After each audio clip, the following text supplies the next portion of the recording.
Assalamualaikum warahmatullahi wabarakatuh. Salam guru penggerak, Bapak Ibu guru dan para pemirsa. Perkenalkan, nama saya Arianto, calon guru penggerak angkatan 8. Saya bertugas di SD Negeri 008 Sungai Kuning, Kecamatan Singingi, Kabupaten Kuantan Singingi. Di video kali ini, saya akan memaparkan tentang filosofi demonstrasi kontekstual dari pemikiran Ki Hajar Dewantara. Adapun yang menjadi pokok bahasan kita kali ini adalah gagasan-gagasan pendidikan sesuai dengan pemikiran Ki Hajar Dewantara. Lalu, apa alasan kenapa gagasan tersebut perlu kita terapkan? Kemudian, bagaimana mengimplementasikan gagasan-gagasan yang sesuai dengan pemikiran Ki Hajar Dewantara tersebut? Dan apa yang menjadi hambatan atas penerapan dari gagasan-gagasan tersebut? Dan yang terakhir adalah bagaimana solusi agar hambatan-hambatan dari penerapan gagasan tersebut dapat kita pecahkan. Pendidikan yang berpusat pada murid. Bapak dan Ibu, apa masih ingat apa tujuan pendidikan menurut Ki Hajar Dewantara? Tujuan pendidikan menurut pemikiran Ki Hajar Dewantara adalah menuntun segala kodrat yang ada pada anak, agar mereka dapat mencapai keselamatan dan kebahagiaan yang setinggi-tingginya, baik sebagai manusia maupun sebagai anggota masyarakat. Sebagai seorang guru, kita harus melakukan pembelajaran dengan berpihak pada murid. Dan juga kita harus selalu menuntun, memandu murid kita agar dia dapat tumbuh sesuai dengan kodratnya. Sebagai pendidik juga, kita dituntut untuk dapat memahami segala hal tentang peserta didik kita. Dan yang tak kalah pentingnya, kita harus betul-betul memahami apa yang menjadi tujuan dari pembelajaran. Hal ini agar peserta didik memiliki budi pekerti yang luhur dan juga memiliki kemampuan intelektual. Apakah Bapak dan Ibu guru masih ingat tentang semboyan Ki Hajar Dewantara?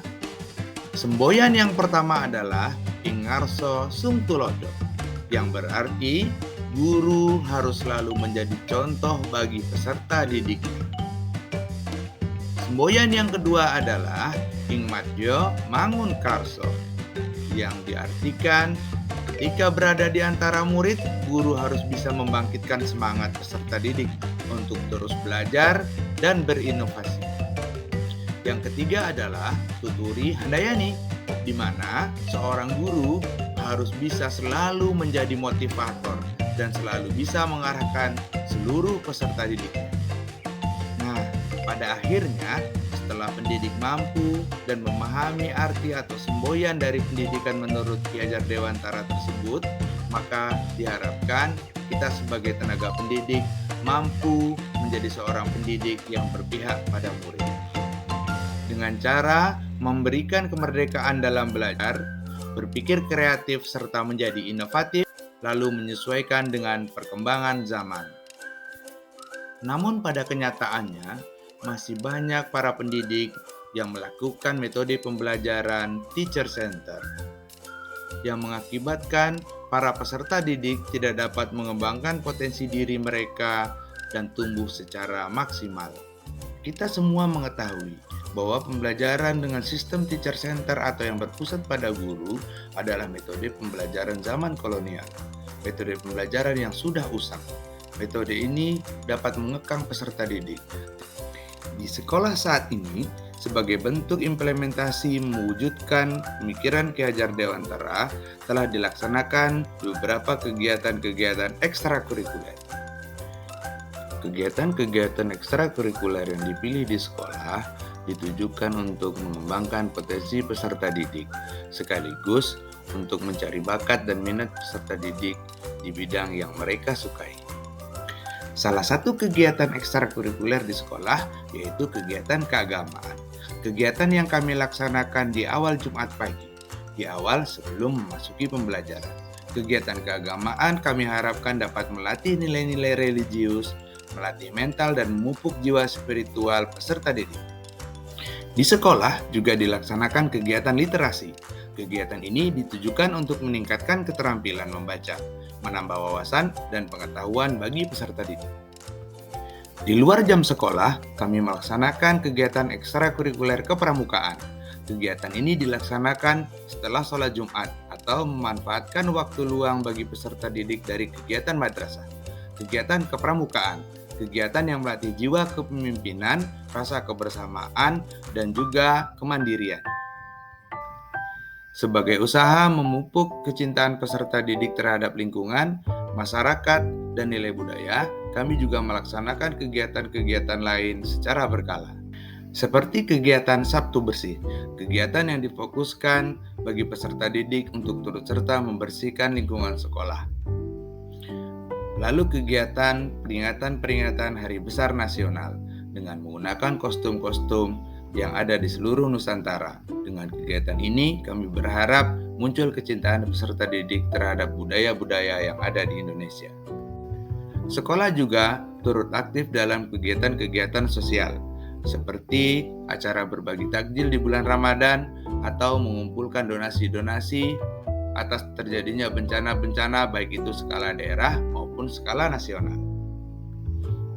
Namun, diakui atau tidak, disetujui atau tidak, untuk mewujudkan pendidikan yang berpihak pada murid tidaklah mudah. Dalam usaha melaksanakannya terdapat banyak sekali tantangan-tantangan yang harus dihadapi. Beberapa faktor yang menjadi hambatan dalam melaksanakan kegiatan tersebut di sekolah adalah kurangnya motivasi peserta didik untuk mengikuti kegiatan-kegiatan yang seharusnya dilaksanakan di sekolah. Lalu, kurangnya pemahaman guru dalam memahami pembelajaran yang berpusat pada murid. Dan tentu saja, sebagai usaha kita memecahkan permasalahan dari hambatan-hambatan yang ada, kita harus mencari solusi agar pendidikan yang berpusat pada murid dapat tercipta. Beberapa solusi yang bisa dijadikan alternatif dalam memecahkan permasalahan tersebut adalah guru hendaknya selalu mengikuti kegiatan workshop atau seminar baik luring maupun daring untuk menguatkan pemahaman pendidik tentang pembelajaran yang berpusat pada murid. Di dalam proses belajar mengajar, guru hendaknya menggunakan metode pembelajaran yang inovatif dan bervariatif agar murid-murid merasa gembira dan merasa bahagia dalam melaksanakan kegiatan belajar mengajar. Dan yang paling penting adalah jangan pernah menyerah dalam memotivasi dan memberi teladan pada peserta didik. Dan pada akhirnya, jadilah guru di segala zaman yang selalu menjadi teladan dan menjadi motivator. Meski kita pengajar, kita harus selalu belajar. Selalu menjadi teladan bagi anak-anak murid kita dan menjadi pioner dalam memberikan pendidikan yang berpihak pada murid. Salam guru penggerak. Wassalamualaikum warahmatullahi wabarakatuh.